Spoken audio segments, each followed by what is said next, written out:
Good afternoon, Southminster scholars. Today is the trial of Giordano Bruno. The year is 1600. Bruno, one of the most original minds of the 16th century, rides into Rome's main square on a donkey. But this is no ordinary arrival. Gagged to prevent him from shouting heresies, Bruno is stripped naked. He is tied to a stake atop a big pile of firewood. A priest holds up a crucifix to his face, and Bruno turns away from it. The fire is lit, and the flames soon consume this priest accused of heresy. The Protestant Reformation had many outcomes never envisioned by Luther. One was the religious wars that quickly became political, but nonetheless deadly for thousands, tens of thousands of people. But also the Inquisition by the Catholic Church to identify and silence criticism and opposition. Giordano Bruno had entered into monastic life in 1565 at age 17. He was very, very precocious. Spent a great deal of time not just reading, but thinking and questioning. He became interested in combining St. Thomas' synthesis of faith and reason with the mysticism of the Eastern Church. He was also interested in the writings of Erasmus, combining Christian thought with classical tradition. I'll let Professor Lindner lead us through the thicket of politics, personalities, power that led to the famous trial and the burning at the stake.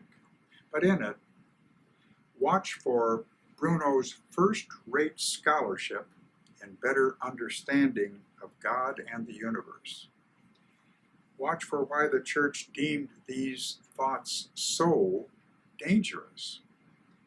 Watch for Bruno's frequent relocations to stay one step ahead of the Inquisition. Watch for the incident in Vienna that got him turned over to the Holy Office. And watch for the long period it took the authorities to finally convict Bruno of heresy, almost 7 years. And finally, watch for the Church's concern for political repercussions throughout Europe if it executed Bruno, but why the Church decided it had to take that risk.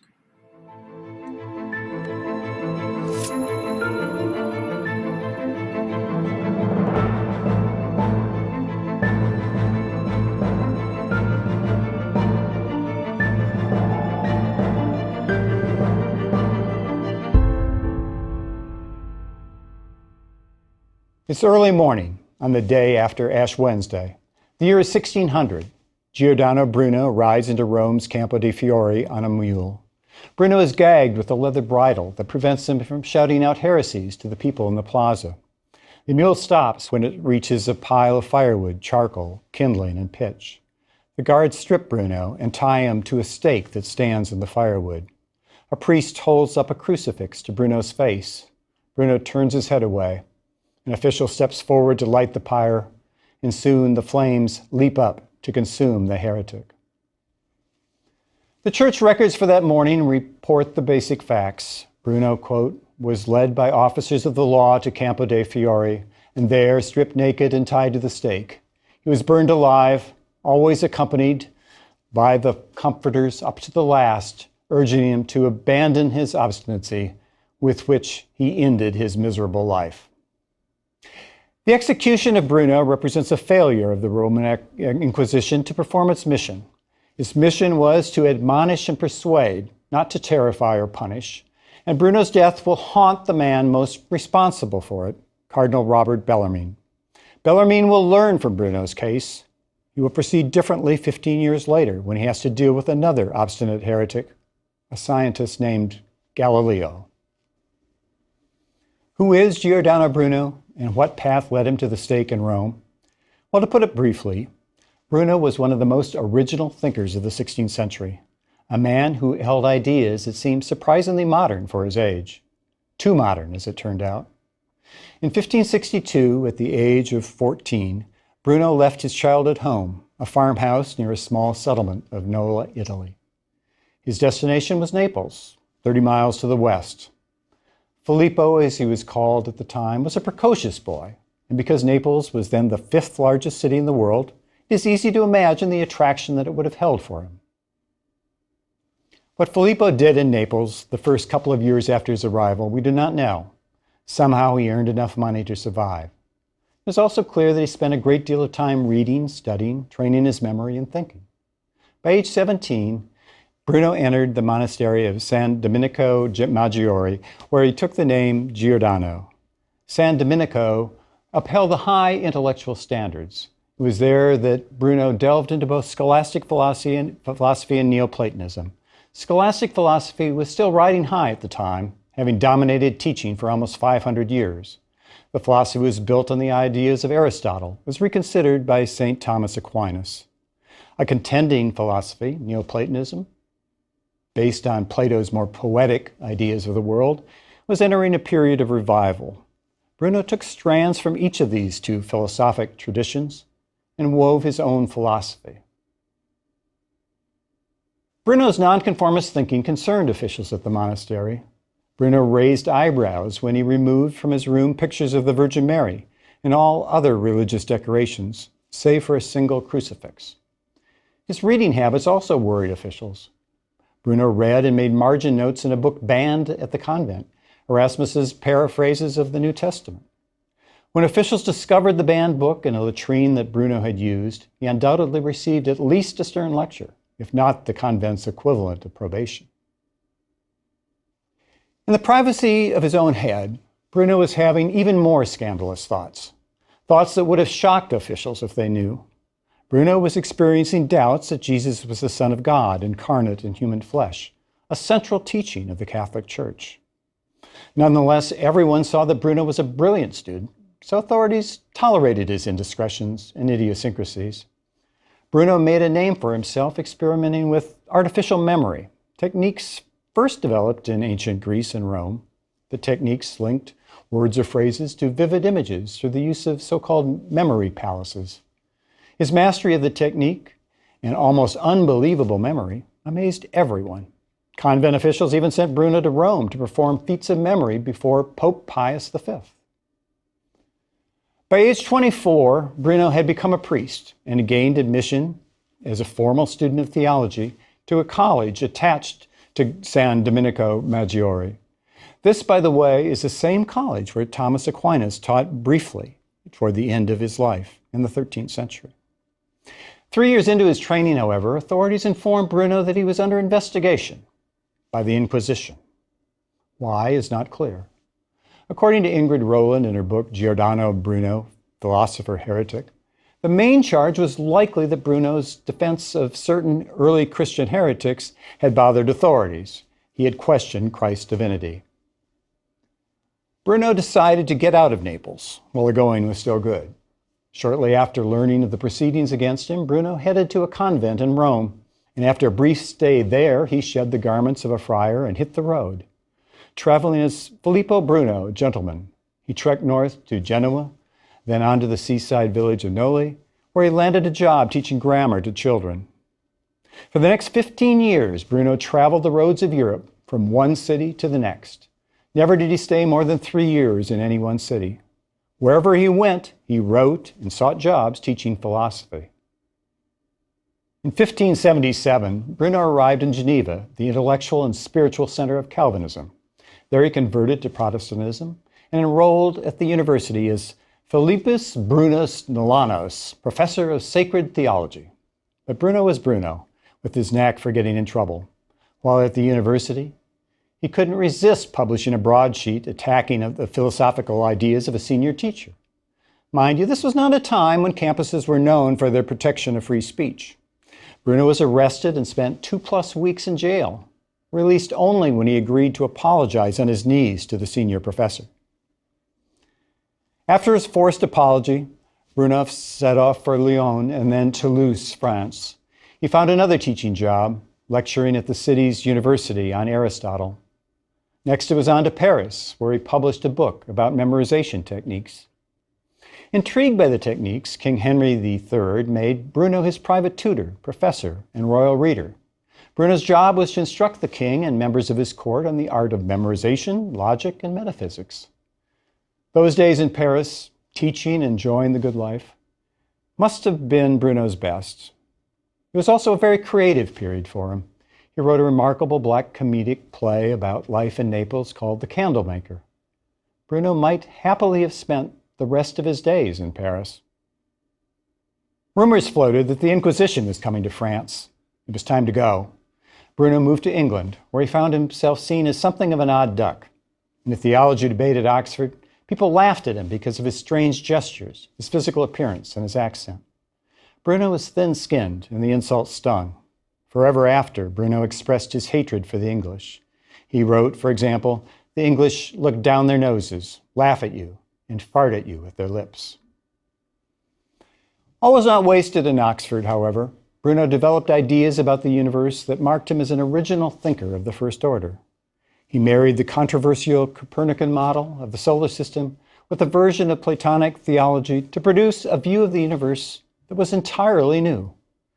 In London, Bruno expanded on his original and most would have said eccentric views. He published a dialogue which suggested that the universe was far larger than Copernicus ever imagined. He saw a universe with millions of inhabited planets, circling millions of suns. In subsequent dialogues, Bruno argued that once people become aware of the fact that they live in a vast, inhabited, and infinitely old universe, their lives will be transformed for the better. Now, it is almost impossible to overstate how mind-blowing these ideas must have seemed to people at the time. And Bruno's wild thoughts were not confined to the vastness of the universe. He was also thinking and writing about things almost infinitely small. Bruno promoted an atomic theory which posited that every physical thing is made up of identical particles, in Bruno's terminology, seeds. Bruno believed that in these seeds, God and his informing love resided. By the late 16th century, Bruno had developed a new philosophy, a new set of religious beliefs, one outside the scope of previous Western thought. His philosophy brought together ideas about the unimaginably large and the unimaginably small, unified by a belief in an omnipresent, loving God. Even though his ideas owed little to empirical observation or mathematics, Bruno's natural philosophy comes closer to our modern understanding of the cosmos than any other thinker of the 16th or 17th century. Remarkable when you think about it. Bruno spent 2 years in England, but then in 1585, his friend and patron in London, the French ambassador, was recalled to Paris. The recall of his patron left Bruno little choice but to follow him. But Paris was not the Paris that Bruno used to know and love. The city was on the verge of religious war. So just after a year, Bruno fled to Germany. And just as he had once found himself in the seat of Calvinism, Bruno now wound up in the town where Martin Luther had launched the Reformation, Wittenberg. It's not clear that he formally embraced Lutheranism, but at a time when there were tensions between Lutherans and Calvinists in Germany, he aligned himself with the Lutherans. He lectured at the University of Wittenberg for about a year, then moved on to Prague and then to the Lutheran University of Helmstedt. But there were troubles brewing there too. Fights broke out between Calvinist and Lutheranist factions. So Bruno moved on to his last Northern European stop, Frankfurt, and there he published his last 2 works, marking the end of a prolific publishing career, 30 books over 2 decades. So the picture we get of Giordano Bruno is this. He is a committed maverick, a misfit, a man who despised the mindless acceptance of traditional teachings. In that sense, Bruno's heresy, as his biographer Michael White notes, was all-embracing. He believed in the right that every person has to think as they wish. Reason, not orthodoxy, was Bruno's guiding star. Doubt all things is the advice he gave to philosophers. Bruno is sometimes compared to Copernicus before him and Galileo after. Copernicus did influence Bruno's thinking, and to an extent, Bruno helped open Galileo's eyes to the heavens. Bruno, however, was not a researcher, not an experimenter, and not a mathematician. Bruno was a thinker. He was an early practitioner of the sort of thought experiments that centuries later would be employed by Heisenberg, Schrödinger, and Einstein. At a time when almost no one else could, Bruno imagined a universe that was both infinite and one, a universe in which everything is everything else. While Bruno was in Frankfurt, a wealthy Venetian gentleman, Giovanni Mocenigo, invited him to come to Venice. Mocenigo had read several of Bruno's writings and was so intrigued that he asked the philosopher to live in his residence and tutor him. In what ultimately proved to be a fatal decision, Bruno accepted the offer. He must have understood the risk he was taking. But after 20 years of exile, we can imagine Bruno, homesick, longing to hear again his native tongue and see once more the land of his youth. In 1592, Bruno moved to Venice and there took up residence in Mocenigo's home. Things went well at first, but soon Mocenigo suspected Bruno of holding heretical beliefs. He also believed that Bruno was withholding from him knowledge of some of his most effective memory tricks. His memory hadn't improved as much as he'd hoped. Finally, he thought that Bruno was becoming, let's say, a bit too friendly with his wife. Uncertain what to do, Mocenigo disclosed concerns about Bruno to his father confessor. The father confessor urged him to denounce Bruno to the Holy Office. Now, Bruno sensed that not all was well between him and his host. He announced that time had come to leave Venice and return to Germany. And that swung Mocenigo into action. Bruno later described what happened next. Mocenigo ordered 5 or 6 servants to lift me out of my bed and carry me to the attic of the palazzo. Locked in the attic, Bruno was told by Mocenigo that unless he revealed his best secrets for memorizing words, something unpleasant would happen to him. Bruno replied, "I have taught you enough, and more than I was obliged to, and I do not deserve to be treated like this." The next day, Mocenigo reported Bruno to the civil authorities. The authorities in turn delivered him to the Inquisition. Mocenigo prepared a 3-page letter to the Inquisition, which included a long series of accusations against Bruno. The letter is written in the shaky hand of an infuriated man. Mocenigo claimed to have heard Bruno say that it is a great blasphemy for Catholics to say that bread transmutes the flesh. He accused Bruno of being an enemy of the Mass and of saying that Christ is a wretch. He also wrote that Bruno revealed plans to make himself the head of a new sect under the name of a new philosophy, and that the Virgin could not have given birth, and that our Catholic opinions are the teaching of asses. Any one of these accusations, if proven, could spell trouble for Bruno. He was interrogated in jail and deposed 6 times by 3 judges. Confined in his jail, Bruno cursed God and bickered with fellow prisoners. One of the prisoners Bruno argued with was a friar with a history of mental instability named Celestino Erigoni. The friar reported Bruno's transgressions to the inquisitors. Among other things, the friar said that Bruno had addressed God blasphemously with the words, "Traitor, take that wretched cuckold. Look how you run the world." If the friar is to be believed, Bruno also gave heaven the finger. Finally, the friar testified, during one heated theological argument, Bruno slapped him. Bruno's former host, Mocenigo, identified 3 potential witnesses for the Inquisition. All 3 men were summoned to appear, but none of them really provided much support for the case against Bruno. A bookshop owner testified that Bruno never said anything to make me think he was not a good Catholic or a good Christian. Another witness said Bruno spent most of his time writing and going around talking riddles and astrologizing new things. The witness noted Bruno read heretical teachers, but added he seemed to be a good Christian. In his own depositions, Bruno admitted to having some doubts about some tenets of Catholicism, but denied holding or advocating heretical positions. He did, however, make an unwise admission. Bruno told his inquisitors that ever since he was a young friar, he harbored doubts about whether Jesus was the Son of God. It's this omission that seems to have been the statement that most bothered the inquisitors. It was likely their excuse for keeping him in prison, even after, at his final deposition on July 30th, 1592, Bruno retracted and renounced all the beliefs and positions attributed to him by his Venetian host in his original letter of accusation. On his knees before the three judges, Bruno said, "I humbly beg pardon of the Lord God and your illustrious lordships for all the errors I have committed, and am ready to carry out whatever your prudence shall have deliberated and judged expedient to my soul."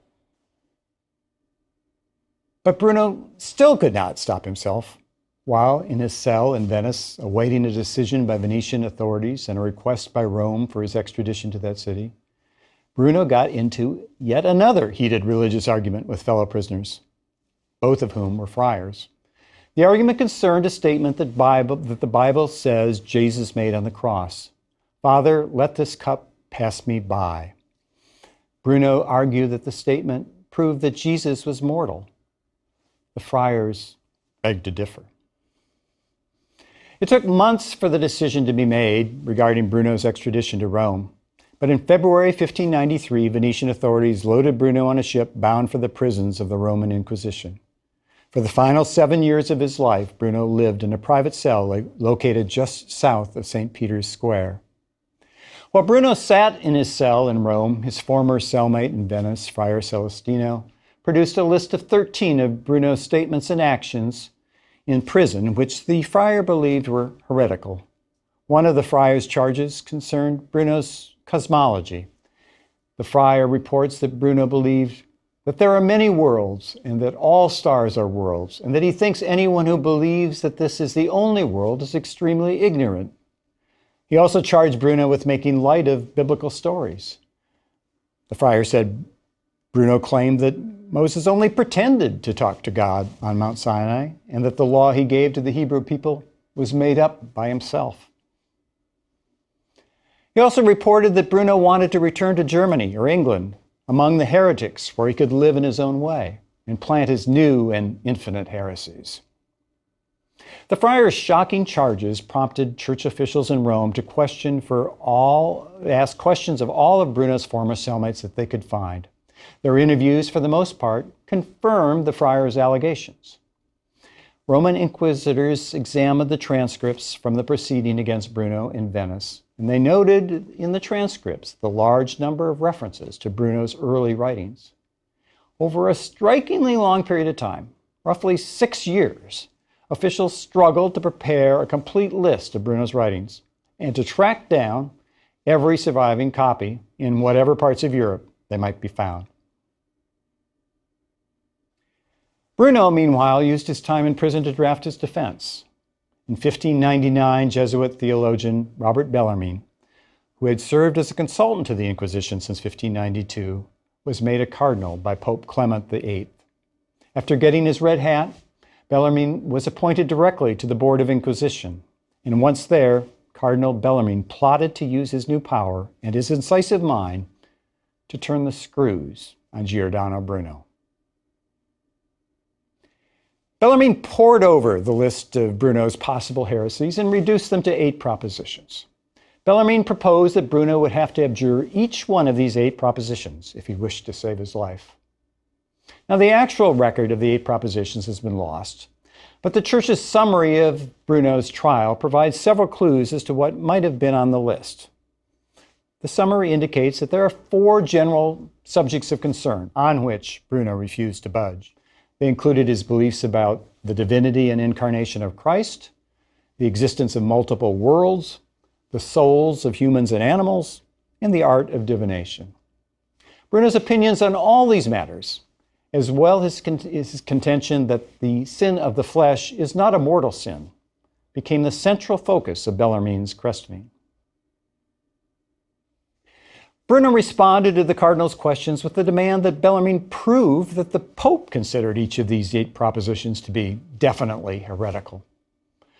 Bruno told Bellarmine that if he could provide proof that the Pope's stance on these 8 propositions, then he would consider abjuring his positions. To Bellarmine, this demand must have seemed like pure insolence. At the very least, Bruno's demand for papal intervention failed to help his case.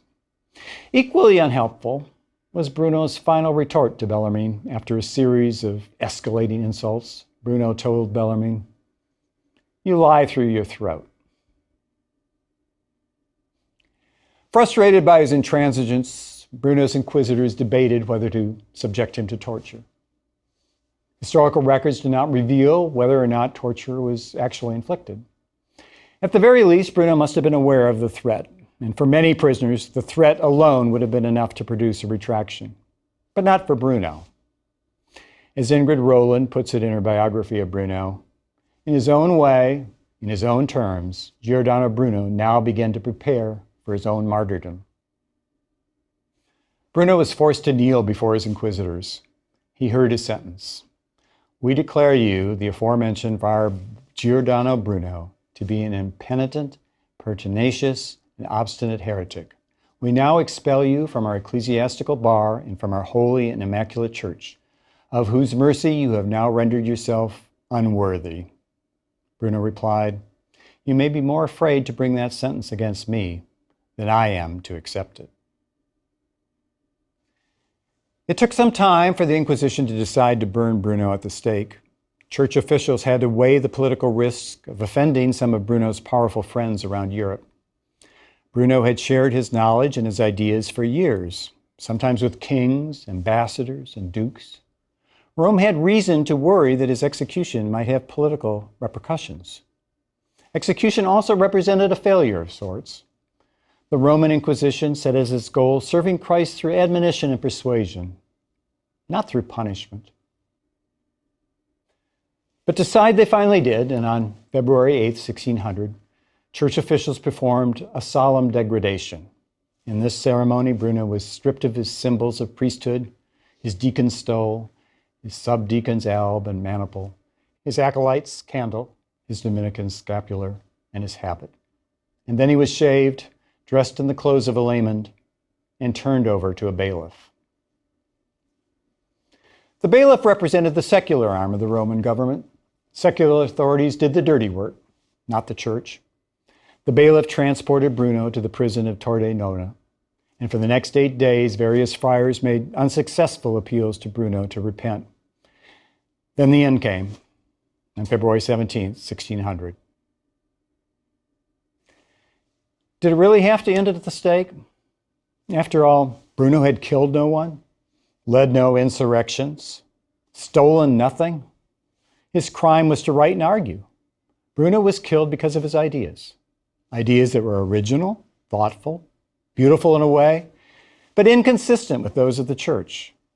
Bruno burned because Cardinal Bellarmine concluded there was no way of bringing this brilliant and stubborn man into line.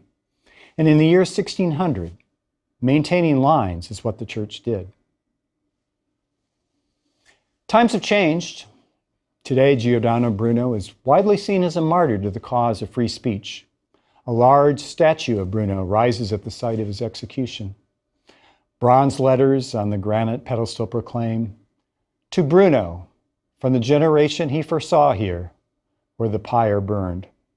And every February 17th, the mayor of Rome lays a wreath draped in red and gold ribbons at Bruno's feet. The burning of Giordano Bruno came to haunt the man most responsible for it, Cardinal Robert Bellarmine.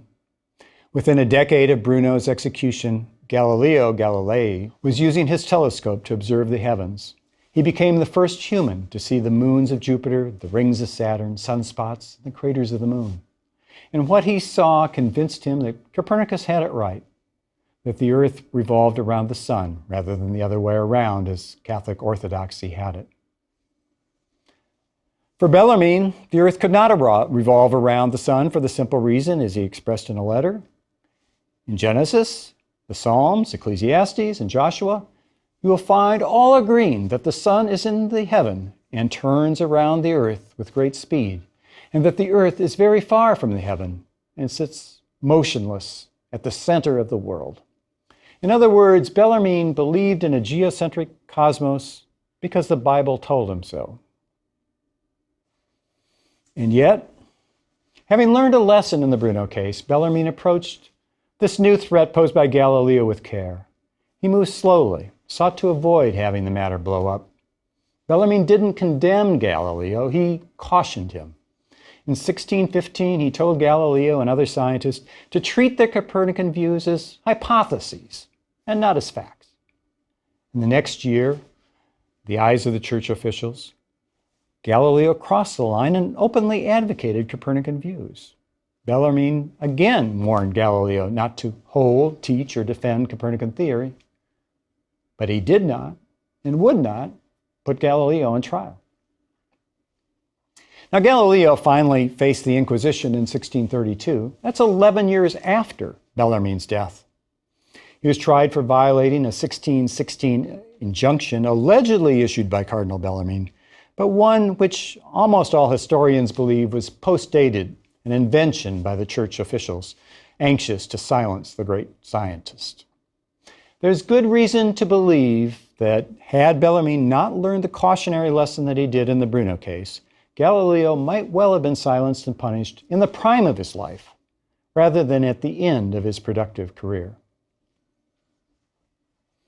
One final thought to consider about this rather unlikely pair, Bruno the philosopher, Galileo the scientist. Galileo, in the end, chose to recant his ideas and live. Bruno was the braver of the two men. He chose to die for his ideas. A few takeaways for me. The parallels between Bruno and Socrates. Both taunted their inquisitors as if desiring martyrdom to prove their point and live on in memory. The Inquisition was very active during the Protestant Revolution and the religious wars that rocked Europe for over 300 years. Estimates of death, customarily by burning at the stake, range from 30,000 on the low end to as many as 10 times that. Fortunately, we have gotten better at accepting not everyone will see things the same, nor probably should we.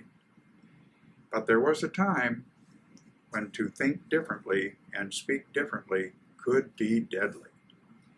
And maybe that's the lesson, one of the lessons of this trial, the priceless possession we have of the First Amendment right of free speech, but along with it, the responsibility to protect it even when I don't like what is being spoken. Oh, comments, observations, I almost forgot. I got to the end and I was so impressed. I don't like what's being spoken. Anyway, next week, the Salem witchcraft trials, and thanks for coming today.